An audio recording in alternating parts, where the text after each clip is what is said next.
El- Creo que fue el jueves pasado, el 17 de abril de este año presente, hubo una premier de la ópera de El Fantasma de la Ópera en YouTube. Y en ella pudimos, los que nos tocó ver, algunas porciones al menos, pudimos ver una gran producción musical. Y al ver esta producción musical estuve pensando en lo que se requiere para tenerla. En primer lugar, esto nació en la mente y en el corazón de un escritor o varios escritores, no conozco totalmente el trasfondo, pero primero se concibe en la mente, se pone en el papel, luego se prepara todo, viene otro grupo de personas a hacer las prácticas para la preparación y llevarla a cabo, luego viene la producción y en esa producción se envuelve el audio, las luces, la escenografía. Y cuando se llega al día de la premier hay un público atento, hay un público que está disfrutando de un espectáculo de primera calidad, en este caso por lo que pude observar. Y al terminar la ópera, la obra, la mayoría de las personas, podría decir que todos, sin lugar a equivocarme, con la excepción de que hubiera alguna persona que estuviera discapacitada, se pusieron de pie, aplaudieron grandemente a los actores en general, a los actores principales y finalmente al productor general de la obra. Y a mí me llamó mucho la atención porque realmente esto es un gran trabajo, es una gran obra que se llevó a cabo y pocas personas tienen el privilegio de participar en algo así como esto, pero todos podemos participar en el hecho de poder ver una presentación como esta. Y cuando pensamos en estas cosas, debemos de pensar que esto es algo que al menos en esta época se está haciendo y se ha magnificado. Sin embargo, van a pasar los años y la gente se va a olvidar de la gran obra. Quizás de tiempo en tiempo, cuando se vuelva a hacer una presentación, las personas se puedan volver a recordar y una vez más se pueda volver a elogiar y a magnificar la presentación de esta ópera, del fantasma de la ópera, así llamado. Eh, Sin embargo, cuando nosotros estudiamos la Escritura, la Biblia nos habla de una gran obra, y con esta obra me refiero a la gran obra de la salvación. Y hoy nosotros vamos a ver acerca de esta obra cómo el apóstol Pedro se refiere a esta, donde hace una referencia al tema principal de las Escrituras. En realidad, la Biblia desde el principio hasta el fin habla acerca de esta obra grandiosa con el propósito de darle honra y gloria a Dios. Pedro dice que los profetas en el Antiguo Testamento, no menciona los nombres, pero dice que ellos indagaron diligentemente y que el Espíritu de Cristo que estaba en ellos los estaba guiando a ver qué persona y qué tiempo indicaba este Espíritu en el que habrían de ocurrir estos hechos. Después dice más adelante que fueron los apóstoles quienes predicaron el Evangelio a quienes Pedro estaba escribiendo. Y también dice que hay una audiencia que se admira y que anhela y que desea ver esta gran obra y son los ángeles. Y al pensar en esto, podemos hacer una comparación con esta gran producción que acabo de mencionar. Sin embargo, esta gran obra de la salvación es una obra sumamente magnífica, la cual Pedro tiene el propósito aquí de exaltar, de magnificar, de glorificar. Y él ha venido diciendo desde el versículo número 3 que Dios es digno de ser bendecido, de ser elogiado, magnificado, exaltado. Y él dice que la razón de esto es la obra de nuestra salvación.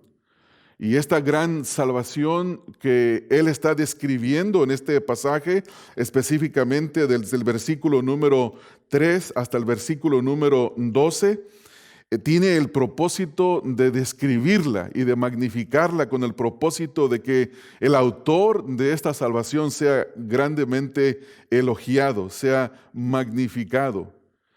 Y ya hemos visto en el contexto, en este versículo número 3, por ejemplo, que dice que Dios se movió a misericordia y nos hizo renacer para una esperanza viva por la resurrección del Señor Jesucristo de entre los muertos. Y él le atribuye a Dios la autoría de nuestra salvación. Él fue que causó que nosotros naciéramos de nuevo. Más adelante observamos que Él nos dio herencia. Tenemos parte en el reino de los cielos. También dice Pedro que Él nos protege mediante su poder. Y más adelante dice en el versículo número 6 al versículo número 9 que aunque ahora por un poco de tiempo seamos afligidos con diversas pruebas, lo que nos mantiene gozosos y a la espera del retorno del Señor Jesucristo, esta gran salvación que ya estamos experimentando, que ya estamos viviendo.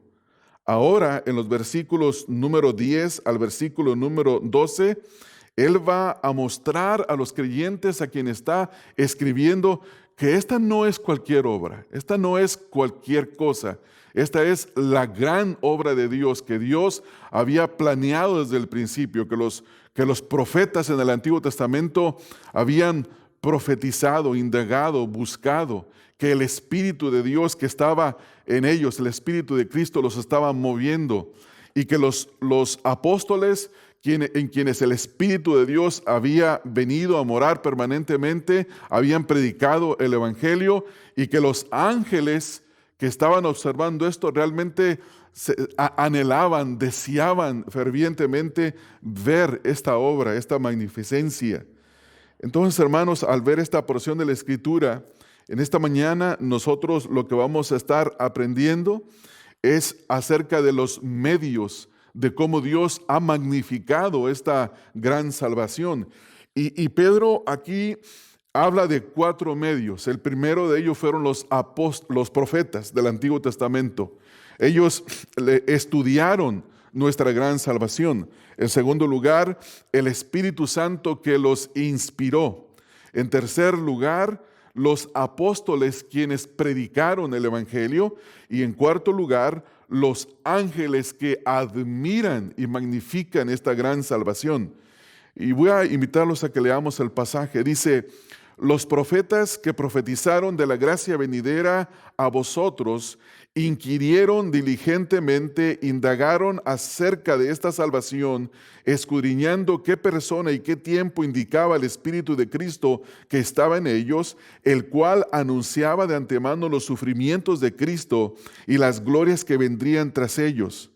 A estos se les reveló que no para sí mismos, sino para nosotros administraban las cosas que ahora os son anunciadas por los que os han predicado el Evangelio por el Espíritu Santo enviado del cielo, cosas en las cuales anhelan mirar los ángeles.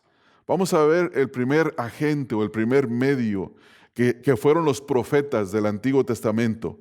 Noten en la primera parte del el versículo número 10 hasta el versículo número 11, la primera parte. En primer lugar, observamos que los profetas en el Antiguo Testamento tuvieron la función de buscar, de indagar, de estudiar. El apóstol Pedro comienza diciendo aquí que la salvación que los creyentes poseían, en este caso a quien él está escribiendo, había sido ya profetizada en el Antiguo Testamento. Esto quiere decir que ellos no eran ignorantes acerca de esta salvación que llegaría a su culminación en la persona del Señor Jesucristo. Los profetas que profetizaron, recuerde que el versículo nos dice que en ellos habitaba el Espíritu de Cristo y Él los guiaba a investigar acerca de la persona del Señor Jesucristo.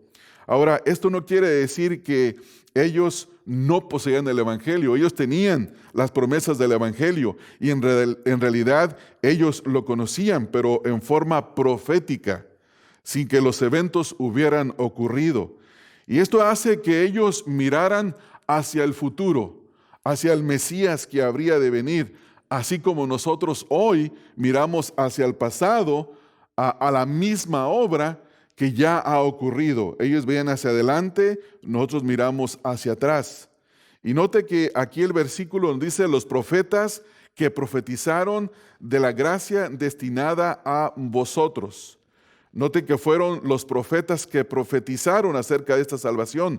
Pedro no menciona ningún nombre en específico, pero él tiene en mente desde Moisés hasta Malaquías, que son los profetas del Antiguo Testamento, y estos son los profetas a los cuales se refiere Lucas cuando registra la conversación del Señor Jesucristo con sus discípulos en Emaús, cuando viajaban ahí, donde dice en Lucas 24, 26 al 27, ¿no era necesario que el Cristo padeciera estas cosas y que entrara en su gloria?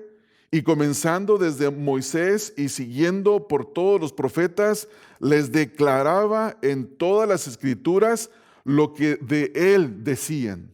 Es decir, que los profetas, como dice Pedro, como dice ahora el Señor Jesucristo, habían profetizado acerca de los sufrimientos. Y más adelante vamos a ver específicamente esto. Entonces, esto quiere decir que los profetas profetizaron, pero ellos, dice Pedro, que lo hicieron teniendo una búsqueda intensa, porque dice ahí el versículo número 10, inquirieron y diligentemente indagaron acerca de la salvación.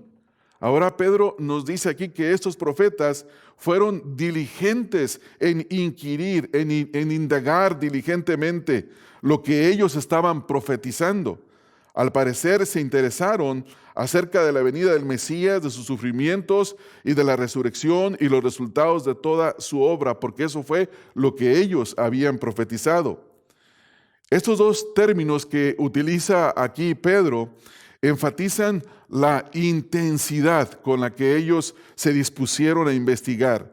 Los profetas habían profetizado en sus profecías y la diligencia con la que ellos la habían investigado, la habían estudiado para comprender la magnitud de la gracia de la salvación. El primer término es inquirir. Dice que ellos inquirieron. Y esto significa hacer una búsqueda con diligencia. Significa procurar algo con seriedad. Es decir, que estos no eran vagos. Esto no era como muchos falsos maestros hoy en día que simplemente se paran en el púlpito, abren la Biblia y donde caiga ellos comienzan a leer un versículo, luego se apartan de la Escritura y hablan lo que se les viene a su mente. Estos no son como un pastor que escuché en una reunión de hermanos y bautistas donde él dice a los pastores: traigo palabra fresca para ustedes, les invito a que dejen toda su teología a un lado. Es como encontrarte con un soldado enemigo y decirle: tengo algo para ti, pero ocupo que te desvistas y dejes tus almas a un lado. No se puede hacer eso. Estos apóstoles, los profetas, del Antiguo Testamento son un ejemplo a seguir para los pastores en el día de hoy, donde tenemos que investigar las Escrituras con diligencia, hacer una exégesis apropiada del texto, entender qué es lo que el autor original está diciendo y transmitir no únicamente lo que la Escritura dice, y no ser vagos que simplemente perezosos que vienen con la Biblia, la abren y se paran y dicen cualquier cosa. Ellos no lo hicieron así. Ellos fueron diligentes, dice el versículo aquí. Dice que ellos inquirieron. Y esta palabra se puede ver, por ejemplo, en algunos versículos como en Hechos 15, 17. Dice: para que el resto de los hombres busque al Señor y todos los gentiles sobre los cuales es invocado mi nombre. Tiene que ver con esta búsqueda seria, con esta búsqueda diligente. En Romanos 3:11 lo dice en un sentido negativo. Dice: no hay quien entienda, no hay quien busque a Dios. Y como creyentes debemos hacer lo opuesto de esto. En Hebreos 11:6 dice: pero sin fe es imposible agradar a Dios, porque es necesario que el que se acerca a Dios crea que le hay y que es galardonador de los que le buscan. O sea que hay una inquisición diligente. Y podríamos leer algunas escrituras más, pero creo que esto nos da un entendimiento que los profetas buscaron con diligencia y procuraron hacerlo con seriedad. Es decir, que los profetas recibían la revelación que el Espíritu de Dios les estaba dando, y aunque no siempre entendieron lo que sus profecías significaban en toda la claridad, no obstante, no se quedaban ahí con los brazos cruzados, sino que más bien ellos decidieron buscar el significado de las palabras que el Espíritu les estaba dando a profetizar. Por el contrario, ellos fueron diligentes, dice aquí Pedro. Buscaron con gran cuidado para determinar el significado de la palabra de Dios. Los profetas tomaban su tarea realmente muy en serio. No eran hombres que simplemente estaban ahí para ganar un dinero, si es que les pagaban, o para tener un nombre, si es que se les elogiaba, aunque la Escritura nos dice todo lo contrario. Dice la Escritura que ellos persiguieron y mataron a los profetas. Y acerca de esta dichosa salvación ellos escribieron. Ellos deseaban saber todo lo posible, por consiguiente trataban de saber qué persona y qué tiempo indicaba el Espíritu de Dios que estaba en ellos. El segundo término que Pedro utiliza es el investigar, dice investigando. Y esto significa examinar o considerar con detalle por un largo periodo de tiempo. Es decir, que no es una ojeadita a la Escritura. Es sentarse, es ver, es observar, volver después de que se levanta y volver a observar, volver a investigar y tratar de descubrir lo que hay allí en la Escritura. Y ese es el proceso que toma todo estudiante serio de la Biblia. No lee el versículo y dice, oh, esto significa.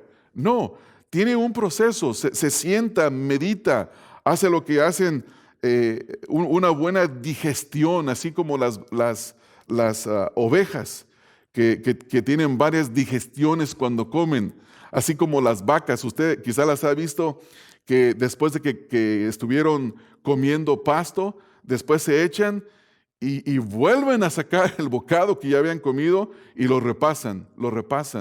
Esto es lo que se llama rumear. Y nosotros deberíamos de rumear las Escrituras, así como lo hicieron los profetas. Los profetas sabían que el Mesías vendría, pero no sabían cuándo aparecería y cuáles serían las circunstancias de su aparición. Por eso inquirieron acerca de cuándo y cómo de la venida del Mesías. Hay ejemplos de esto. Por ejemplo, el profeta Isaías profetizó acerca del nacimiento del Señor Jesucristo. Isaías 7:14, Isaías 9:6 y 11:1. Y vemos que todo lo que el profeta dice vino al cumplimiento exacto como él lo había hecho. También Isaías profetiza acerca del ministerio del Señor Jesucristo en el capítulo 11, capítulo 35 y capítulo 61. Lucas cita el capítulo 61 cuando el Señor Jesucristo habla y lee el libro del profeta Isaías, donde habla de su ministerio. Y también Isaías profetiza acerca de la muerte en el capítulo 52 hasta el capítulo número 53. Y cuando leemos esta porción de la Escritura, ahora que conocemos el cumplimiento de ella, la única cosa que decimos es el Mesías de quien está hablando. Es Jesucristo. No cabe la menor duda de que es el Señor Jesucristo. Alguno de ustedes podría pensar, qué dicha y qué privilegio el de los profetas, en quienes estaba el Espíritu de Dios en ellos, que profetizaron. Hermanos, mayor dicha tenemos nosotros, que hemos visto no solamente la profecía, sino que podemos también ver el cumplimiento de ella. Miqueas predicó acerca del nacimiento del Señor Jesucristo. Cuando vienen los magos a hablar con Herodes y a preguntar acerca del rey de los judíos, llaman a los escribas y los escribas diligentemente dicen, la Escritura dice, y citan el capítulo 5, versículo número 2, cuando profetizaban, Malaquías profetizó que habría de nacer en Belén. Hermanos, todo esto es sumamente importante de entender, que los profetas indagaron diligentemente. Un comentarista bíblico dice, si los profetas no hubieran tenido revelación acerca de una gracia futura traída por el Mesías, no habrían buscado más información al respecto, porque no hacen preguntas sobre algo de lo que está al tanto. Además, Dios no dio revelación a los hombres simplemente porque lo rogaban, tenían curiosidad o tenían un intenso deseo de saber algo. Él eligió soberanamente a sus profetas, a sus voceros y el mensaje que les inspiraría a escribir. Vemos, por ejemplo, en Jeremías capítulo número 1, en el versículo número 4 y 5, donde dice: vino pues palabra de Jehová a mí diciendo: antes que te formase en el vientre te conocí, y antes que nacieses te santifiqué y te di por profeta a las naciones. Estos profetas fueron hombres seleccionados por Dios. Así que los primeros agentes o los primeros medios por el cual el Señor trajo información acerca de la salvación fue por los profetas que profetizaron.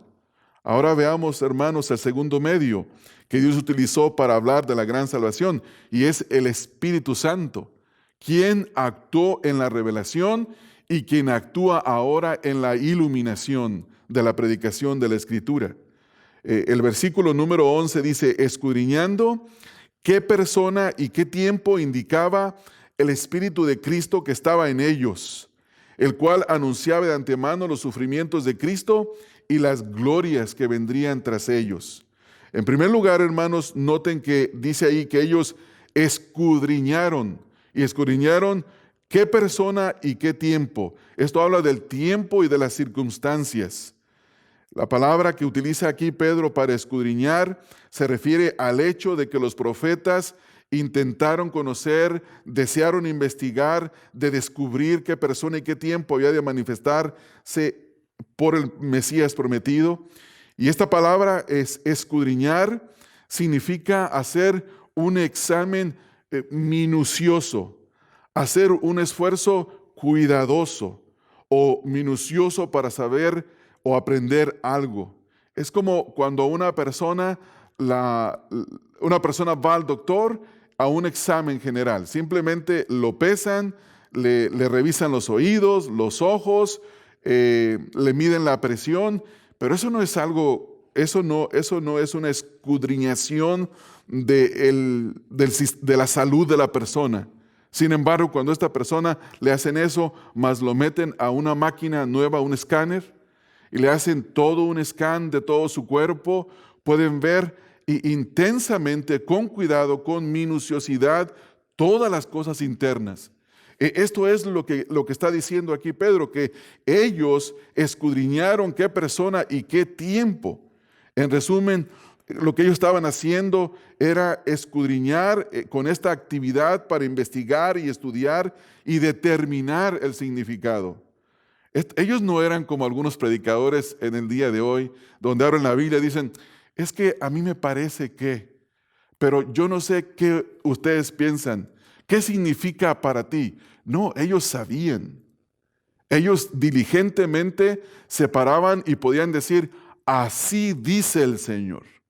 Y eso es lo que nosotros hoy necesitamos, porque esa es la exhortación que Pablo le da a Timoteo. Le dice: pero tú predica la palabra. Y tiene que saber decir: así dice el Señor. No necesitamos personas que se paren en el púlpito y que tengan apariencia de humildad diciendo: es que a mí me parece que, pero lo que tú creas que significa para ti, eso es lo que debería significar. No. Necesitamos hombres llamados por Dios, que sean diligentes en el estudio de la palabra de Dios y que se puedan parar frente al pueblo de Dios y decirles: hermanos, así dice el Señor. Porque esta es la actitud que vemos en ellos, en los profetas. Esta palabra escudriñar también se encuentra, por ejemplo, en Juan 5:39, donde el Señor Jesucristo habla de la razón para conocer la Escritura. Dice: escudriñad las Escrituras, porque a vosotros os parece que en ellas tenéis la vida eterna, y ellas son las que dan testimonio de mí.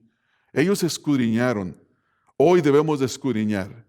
En Juan capítulo 7, en el versículo número 52 dice: respondieron y le dijeron: ¿eres tú también Galileo? Y dice: escudriña y ve que de Galilea nunca se ha levantado ningún profeta. Esta palabra, vuelvo a insistir, es lo que hicieron los profetas. Ellos buscaban qué tiempo. No fueron los profetas, sino que fue el Espíritu Santo, hermanos. Que el Espíritu Santo predijo los sufrimientos de Cristo y también las glorias que vendrían tras ellos, porque eso es lo que nos dice el versículo. Noten el versículo 11, escudriñando qué persona y qué tiempo, y escuche esto, hermanos, indicaba el Espíritu de Cristo que estaba en ellos. Es decir, que ellos no hablaron por su propia cuenta.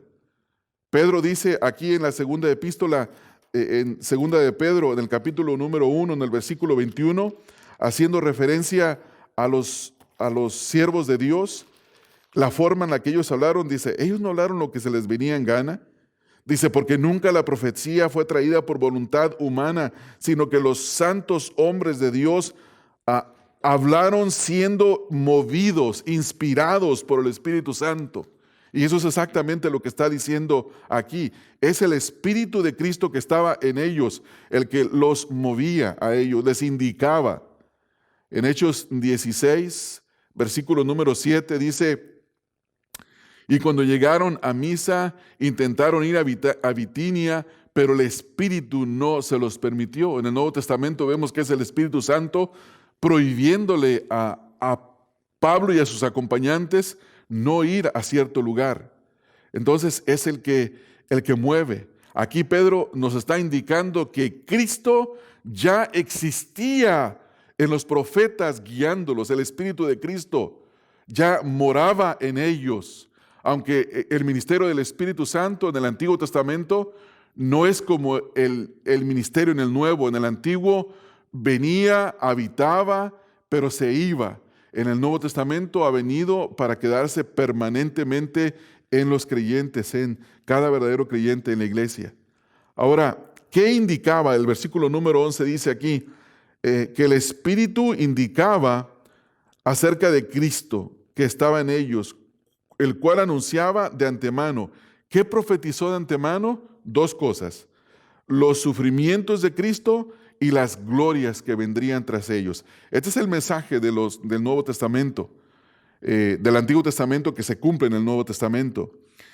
El Antiguo Testamento aquí se refiere a los sufrimientos de Cristo y vemos pasajes donde hablan, podríamos decir, explícitamente acerca de Cristo cuando vemos ya el cumplimiento.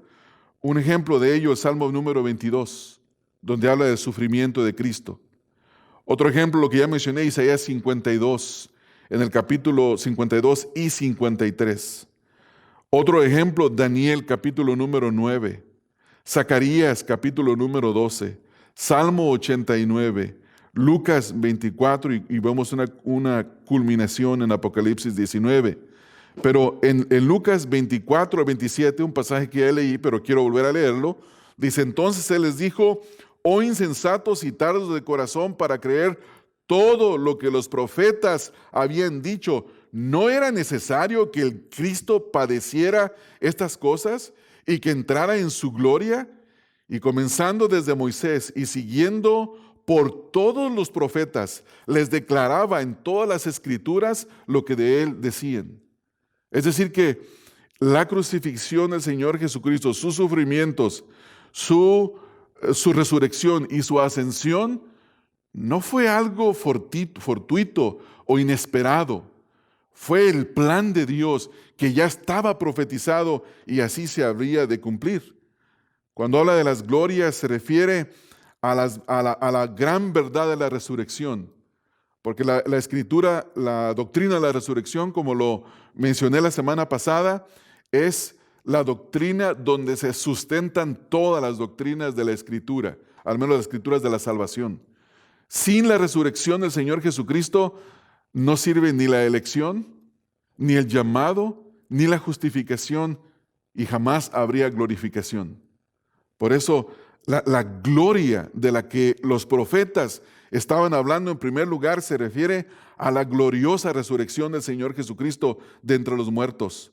Se refiere también a su entronización cuando Él sube al cielo y se sienta a la diestra del Padre del lugar de donde Él vino.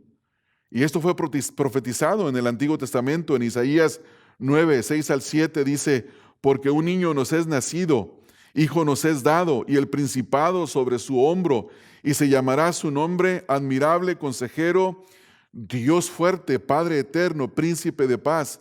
Lo dilatado de su imperio y la paz no tendrá límite sobre el trono de David y sobre su reino, disponiéndolo y confirmándolo en juicio y en justicia desde ahora y para siempre. Y dice que el celo de Jehová haría esto. Leemos en Zacarías capítulo 2, versículo 10 al 13, donde dice: canta y alégrate, hija de Sión, porque he aquí vengo y moraré en medio de ti, ha dicho Jehová, y se unirán muchas naciones a Jehová en aquel día, y me serán por pueblo, y mostraré en medio de ti, y moraré en medio de ti. Y entonces conocerás que Jehová de los ejércitos me ha enviado a ti, y Jehová poseerá a Judá su heredad en la tierra santa, y escogerá aún a Jerusalén. Calle toda carne delante de Jehová, dice la Escritura, porque Él, dice el versículo número 10, dice: porque he aquí vengo y moraré en medio de ti, ha dicho Jehová, y se unirán a mí muchas naciones, y a Jehová en aquel día, y me serán por pueblo, y moraré en medio de ti, y entonces conocerás que Jehová de los ejércitos me ha enviado. Hermanos, lo que está haciendo aquí el Espíritu Santo es mostrar estas cosas. Ya vimos a los profetas que trabajaron diligentemente. Ahora vemos que el Espíritu Santo estaba en ellos y ellos les guiaba, les movía para que ellos supieran acerca de los sufrimientos y las glorias que habrían de venir.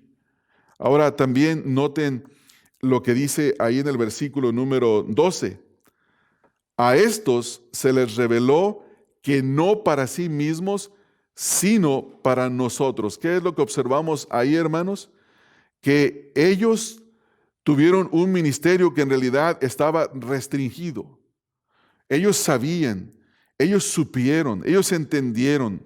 Todo lo que profetizaron, ellos se dieron cuenta que no verían aquellas cosas de las cuales ellos habían recibido este entendimiento, esta información. Por ejemplo, en la ley de Moisés, Moisés profetiza acerca del profeta que vendría y que en realidad es el Mesías. En Deuteronomio 18:15. También dice la Escritura en Hebreos capítulo número 1, en el versículo número 2, dice: Dios, habiendo hablado muchas veces y de muchas maneras en otro tiempo a los padres por los profetas, y en esos postreros días nos ha hablado por el Hijo, a quien constituyó heredero de todo y por quien asimismo hizo el universo. Entonces, hermanos, vemos aquí que este ministerio fue un ministerio limitado, restringido para ellos, que ellos no vieron todo lo que ellos habrían deseado ver. Y creo que este momento es propio que podamos nosotros leer lo que dice la Escritura en Hebreos 11, en el versículo número 13 y los versículos número 39 al 40, donde en primer lugar leemos el versículo número 13, donde dice Hebreos 11:13. Conforme a la fe murieron todos estos sin haber recibido lo prometido, sino mirándolo de lejos y creyéndolo y saludándolo y confesando que eran extranjeros y peregrinos sobre la tierra. Cuando habla de los héroes de la fe, comenzando con Abraham y partiendo de ahí con los patriarcas hasta Moisés y a todos esos grandes héroes de la fe que hicieron prodigios portentosos. Y en el versículo 39 al 40 dice: y todos estos, aunque alcanzaron buen testimonio mediante la fe, no recibieron lo prometido, proveyendo Dios alguna cosa mejor para nosotros, para que no fuesen ellos perfeccionados aparte de nosotros. Esto es lo que vemos, el medio de la profecía, el medio del Espíritu Santo, y ahora vamos a ver el medio de los apóstoles que predicaron llenos del Espíritu Santo. Versículo número 12, la segunda parte, nos dice que administraban las cosas que ahora os son, habla en tiempo presente, anunciadas. Y esto abarca hasta nosotros. El Evangelio sigue siendo anunciado. Dice, son anunciadas, pero aquí dice, por los que os han predicado el Evangelio por el Espíritu Santo. Vean aquí la similitud. Los profetas, en quienes el Espíritu de Cristo moraba en ellos, investigaban, buscaban, profetizaban. Los apóstoles, en quienes el Espíritu Santo moraba en ellos, ellos predicaban. Es Dios, es el poder del Espíritu de Dios en sus siervos, el que los capacita, los impulsa para que ellos puedan hacer la obra, el trabajo que se menciona aquí. Esta salvación que fue profetizada por los profetas fue engrandecida por esta gran predicación de los apóstoles y sigue siendo engrandecida en nuestros tiempos. Hermanos, no hay nada más bello ni más hermoso que ver a un mero hombre hablando de cosas profundas y hermosas como es la Escritura, como las doctrinas de la gracia, y explicarlas, y los que los escuchamos regocijarnos porque el Espíritu de Dios trae iluminación, trae entendimiento. Esto es algo sumamente hermoso. Aquí nosotros vemos, hermanos, que Pedro anunció estas verdades. Ustedes han de recordar que en el primer sermón que se predicó después de la venida del Espíritu Santo, Pedro dice ahí en Hechos 2, 38 al 39, dice, pero les dijo, arrepentíos y bautícese cada uno de vosotros en el nombre de Jesucristo para perdón de los pecados y recibiréis el don del Espíritu Santo. Porque para vosotros es la promesa y para vuestros hijos y para todos los que están lejos, para cuantos el Señor nuestro Dios llamare. Y en 2 de Corintios capítulo número 6, en el versículo número 2, Pablo dice, porque dice, en tiempo aceptable te he oído, en el día de salvación te he socorrido. He aquí ahora el tiempo aceptable, he aquí ahora el día de salvación. Y desde los apóstoles hasta este día, hasta este momento en el que estamos predicando la palabra de Dios, es el día aceptable, es el día de salvación. Y yo no sé quién está detrás de la cámara, pero quizás alguno de los miembros de la congregación compartió el link con una persona que nunca ha escuchado el Evangelio, o quizás ya lo ha escuchado y lo ha resistido, no ha querido creer en él, pero hoy se está dando cuenta de que necesita salvación. Hoy es el día aceptable, hoy es el día favorable en el que Dios le está concediendo a usted que está ahí, quizás enfrente a su teléfono, su computadora, en su recámara solo, donde nadie lo ve. Hoy es el día que Dios le está llamando. Dios es omnipresente, Dios está ahí y le está hablando, le está dando la oportunidad de poder recibir esta gloriosa salvación que ha sido predicada por los apóstoles y que sigue siendo predicada. Ahora dice Pedro que lo que los movía o el medio por el cual lo hacían era por el Espíritu Santo. Y esta es una frase que uno fácilmente cuando la lee la podría pasar por alto, pero mire, una vez más leámosla. Dice, por el Espíritu Santo enviado del cielo. Sin el Espíritu de nuestro Dios, la predicación del Evangelio no tiene ningún poder. Un predicador puede ser muy elocuente, muy hábil para predicar, pero si el Espíritu de Dios no penetra el corazón de la persona con su palabra y le hace nacer de nuevo y le da oídos para oír y ojos para ver, no pasa absolutamente nada. No es el poder del hombre, es el poder de Dios que actúa tanto en el que predica como en el que está escuchando. Por lo tanto, que a Dios sea la gloria. Entonces, hermanos, estos predicadores, los apóstoles, ellos eran simplemente unos recipientes que eran utilizados por Dios. Son como cuando algo breve, ¿no? Hay lugares en nuestros países, sobre todo, que son países, espero que nadie se ofenda por decir que México es un país tercermundista, pero en realidad lo es. Soy mexicano y creo que tengo derecho a decirlo. Hay lugares donde no hay agua potable.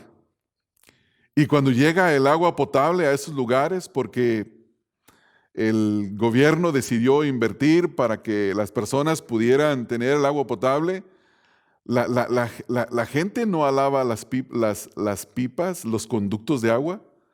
Los conductos de agua simplemente son medios por donde llega el agua. Lo que quita la sed es el agua. Lo que refresca es el agua, no son los conductos. Los conductos simplemente hoy son, mañana dejan de ser. En 20, 30 años hay una nueva tecnología para conducir agua y esos conductos viejos se desechan, pero el agua sigue siendo agua, el agua sigue refrescando, el agua sigue quitando la sed. El mensaje del Evangelio es lo único que puede quitar la sed del ser humano. El Señor Jesucristo dijo: yo soy el agua de vida, el que de mí bebiere no volverá a tener sed. Entonces, es el Espíritu de Dios el que obra. Y finalmente, el último medio tiene que ver con los ángeles que anhelan mirar estas cosas. Dice el versículo: cosas las cuales anhelan mirar los ángeles. Hermanos, los ángeles, dice la Escritura, que están constantemente en la presencia de Dios. ¿Y qué más glorioso que ver a Dios? Es más, la Escritura dice que los ángeles que le alaban, en la visión de Isaías, dice: con dos alas cubren sus rostros, con dos cubren su cuerpo, con dos vuelan, pero constantemente, aún con las alas cubriendo su rostro, pueden ellos presenciar la gloria magnífica de Dios. Y le cantan: santo, santo, santo. Estos ángeles que han visto lo más excelso de todas las cosas, ven la obra de Cristo, los sufrimientos y las glorias de Cristo, y cómo el Evangelio glorioso salva a hombres que están muertos en delitos y pecados, que no merecen absolutamente nada más que la muerte, y ver que Dios muestra su misericordia y los hace nacer de nuevo y les da herencia y los guarda con su poder. Los ángeles dicen: ¡wow! ¡Qué Dios tan maravilloso! Hermanos, esto es glorioso.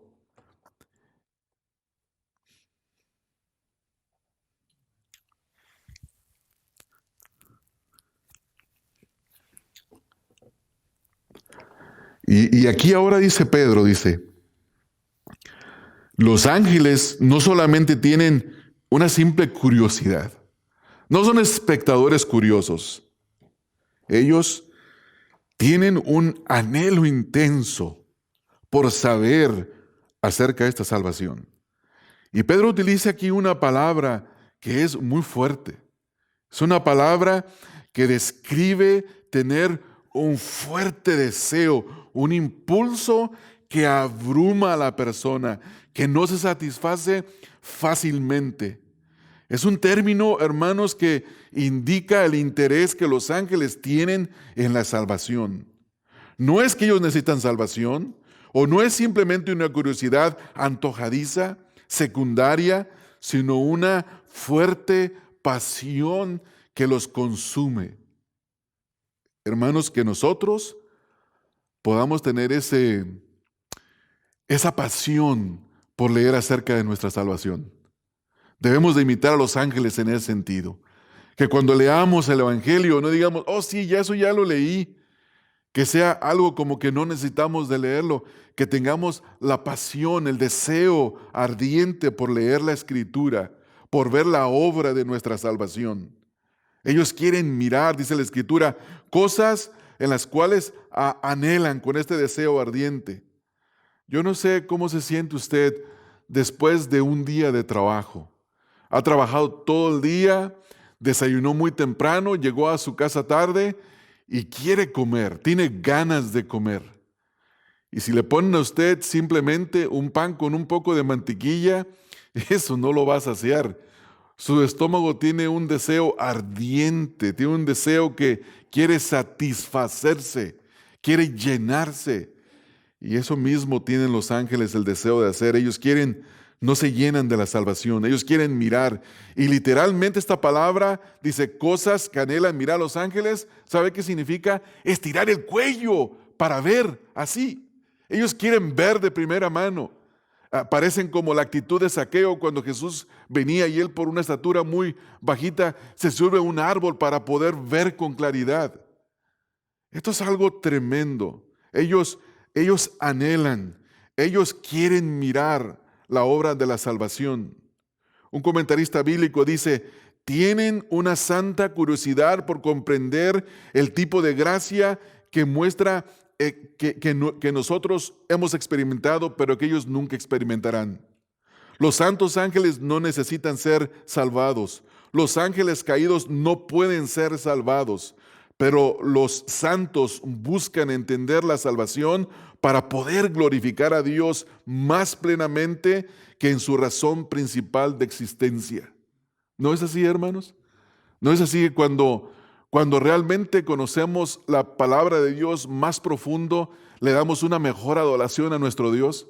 Un hombre, una mujer creyente que tiene una buena teología, no se conforma con cualquier canto para adorar a Dios. No se conforma con esos cantos que no dicen absolutamente nada, que están centrados en el hombre. Ellos no quieren adorar a Dios con un canto de estos. Ellos quieren cantos que estén saturados con las verdades del Evangelio para que puedan adorarlo. ¿Por qué? Porque han conocido verdaderamente a Dios y quieren satisfacerse cada día más con las grandes verdades del Evangelio. Hermanos, lo que estamos estudiando, esta porción de 1 de Pedro 1, 3 al 12, debe de provocar en nosotros, hermanos, una mayor y excelsa adoración a nuestro Dios, por el conocimiento que estamos teniendo aquí de la gran salvación. Ahora Pedro, noten que en esos versículos su propósito es que entendamos, hermanos, en primer lugar, que la salvación que ahora hemos recibido por la gracia de Dios es el tema y el mensaje que jamás la humanidad haya y habrá de conocer y de escuchar. No existe nada en este mundo, absolutamente nada, ningún escrito, ningún evento, ningún hecho más glorioso que el tema de la salvación. Es el mensaje más glorioso y más poderoso. Es el mensaje de la eternidad. Es el mensaje que aún después, cuando estemos en la eternidad, adorando, glorificando a nuestro Señor, siempre le alabaremos por su gran salvación. Pedro quiere que los creyentes llevemos este mensaje a toda generación. Note que lo que dice que el mensaje fue profetizado por los profetas, el mensaje fue predicado por los apóstoles, y por esta razón el mensaje debe de ser predicado a toda generación, por toda generación, a toda generación.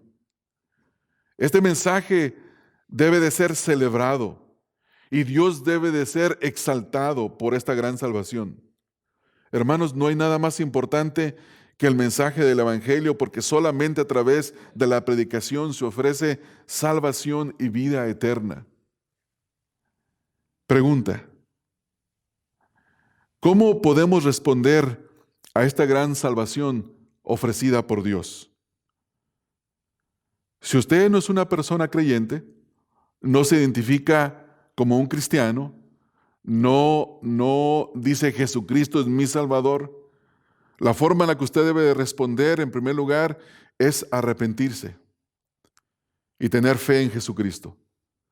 El arrepentimiento en la Escritura no habla simplemente de un pensamiento donde dice, sí, pues la regué, sí hice mal. No, la Escritura habla del arrepentimiento y se puede ver en una forma triple. En primer lugar, hay un cambio de mentalidad. Cuando uno escucha la predicación del Evangelio y uno sabe que Dios es santo, que nosotros somos pecadores, que Cristo murió por nosotros, hay un cambio de mentalidad. Sabemos que no nos podemos acercar a Dios por nosotros mismos. Sabemos que somos hombres y mujeres pecadores. Antes creíamos que éramos buenas personas, pero ahora nos damos cuenta que somos hombres y mujeres pecadores. Hay un cambio de mente. Ahora dice, no me puedo salvar a mí mismo, necesito un Salvador. Y ese Salvador es Jesucristo. También, no solamente hay un cambio de mente, hay un cambio de dirección. Se da la vuelta y se camina hacia Dios, reconociendo que Él es santo, que yo soy pecador y que necesito el perdón de mis pecados y que me arrepiento buscando que Dios tenga misericordia de mí. hay un cambio de dirección. Y también hay dolor por lo que se ha hecho. No es simplemente venir delante de Dios y que se te comunique el Evangelio y que tú estés ahí escuchando como si el mensaje no fuera importante, mascando chicle, como si no hubiera provocado ningún impacto en ti, y te dijeran, ¿quieres creer en Jesucristo arrepintiéndote de tus pecados? Y dijeras sí, y siguieras mascando tu chicle. No te podría creer que realmente has entendido el mensaje del Evangelio. Tiene que haber sobriedad.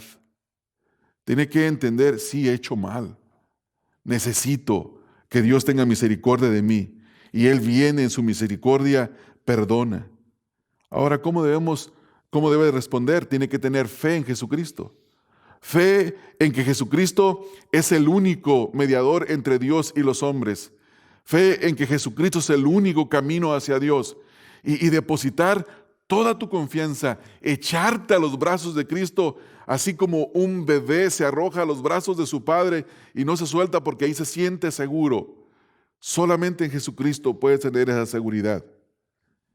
¿Y qué de los creyentes? Usted ahí en su casa, ¿cómo debe de responder ahora a esta gloriosa salvación que fue profetizada, que fue predicada, que el Espíritu Santo obró tanto en los profetas como en los apóstoles y que los ángeles desean verla, anhelan ver esta gran obra? ¿Cómo debemos de responder? La respuesta está en el versículo número 3, donde Pedro dice, bendito el Dios y Padre de nuestro Señor Jesucristo. Necesitamos de elogiar a Dios, bendecirlo, glorificarlo con nuestras palabras y con nuestra obediencia a su palabra. Darle gloria por lo que Él ha hecho en nosotros y para con nosotros. Y ahí en su casa le invito a que cerremos con una oración, dándole gloria a Dios, agradeciéndole su misericordia por esta gran salvación y rogando que tenga misericordia de aquellos que aún no le conocen. Los invito a orar. Padre, te doy gracias porque tú en tu gran e infinita misericordia en esta hora nos permites saber más acerca de nuestra salvación. Hemos visto, Señor, que nuestra salvación no fue algo que se te ocurrió después de la caída del hombre. Nuestra salvación es algo que tú habías planeado.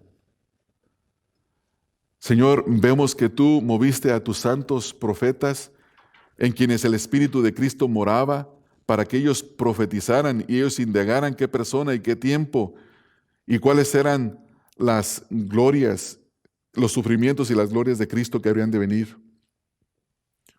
Hemos visto, Señor, que los apóstoles profetizaron, llenos del Espíritu Santo, que los ángeles anhelan mirar todo esto.